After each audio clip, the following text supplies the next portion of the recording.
You never cease to please with your poetry, Andrew. Beautiful stuff, beautiful. Actually, Andrew is going to be featuring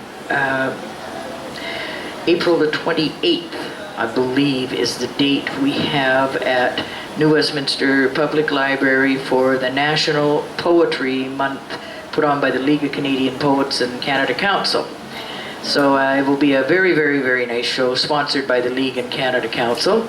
And it will be Andrew and myself. And I'm so pleased and privileged to be standing in the shadow of greatness.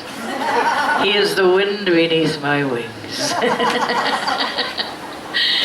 Alrighty, so now it's on to more of the open mic. I met a gentleman, I guess about 6 or 8 months ago up at World Poetry. Fine gentleman, very nice man, excellent poet, and he's down here supporting our initial cause today. Neall Ryon, please come up and read a poem for us.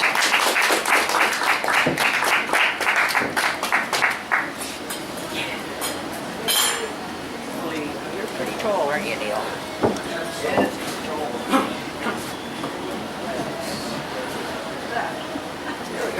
Hello. It was actually a year ago in December. We were walking down the stairs together at New West, and you asked me, do I have a poem? I said, I have one. She said, you're going to read it tonight. I said, no way. I've never read a poem. I had just written the poem. And she said, you're going to read it tonight, and be damned if she didn't call me up to the mic. So now I have 30 to 40 poems, a couple of short stories, and a book in process.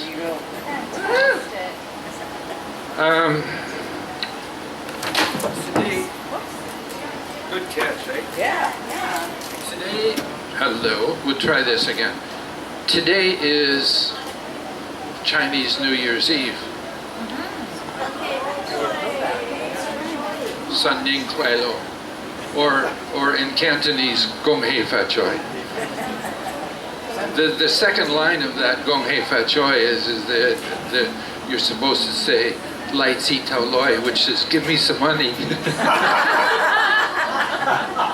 But I'm gonna read a very, very short poem that I rather like. I could do it in Chinese, but let's do the English, it's easier. Meng Horan in the 7th century in China wrote a poem about spring. And by the way, this is not, it's New Year's, but it's also Spring Festival. He wrote, and it's called Chuan Xiao, and that is a spring morning. I awoke lighthearted this morning of spring. Everywhere around me, the singing of birds. But now I remember the storm last night, and I wonder how many blossoms were broken. That's spring.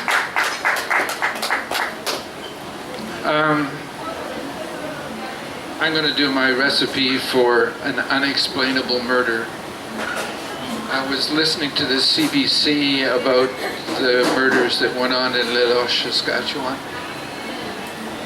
and I was angry. I was angry at the CBC, and they said, how could this happen? So I wrote a poem about it. I hear the gasps and claims of not understanding. How could this happen? How callous, how wrong. What possible motive could we have for this tragedy?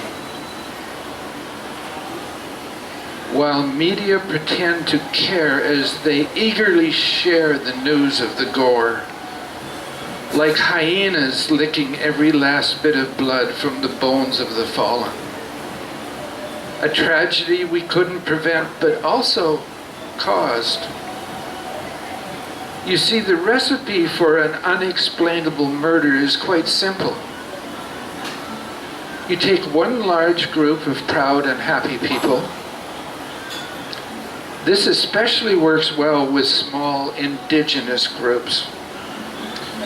First, take away their freedom to live on an abundant land and give them the scrub. Offer to create a respectful, equal to equal relationship and then betray that promise. Marinate this betrayal for 250 to 300 years with a mixture of shaming, lies, broken promises, and out theft. Then mix in 100 different ways to add scorn and abuse. Then, for their own good, take steps to annihilate their language and their culture. Give them a strong intoxicant created 2,000 years ago by a foreign culture, but totally new to the indigenous metabolism. Spice the mixture by making sure they are not self-supporting. Then add physical and sexual abuse to chop up any remaining self-esteem.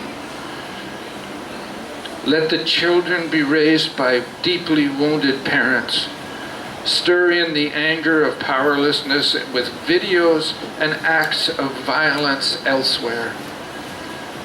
Blend in no job prospects, no future, and no hope that things will change. Finally, hold up a mirror so the young ones can see the tatterns of their nation's pride. Then all you need to do is add a gun, and you have the perfect recipe for an unexplainable murder.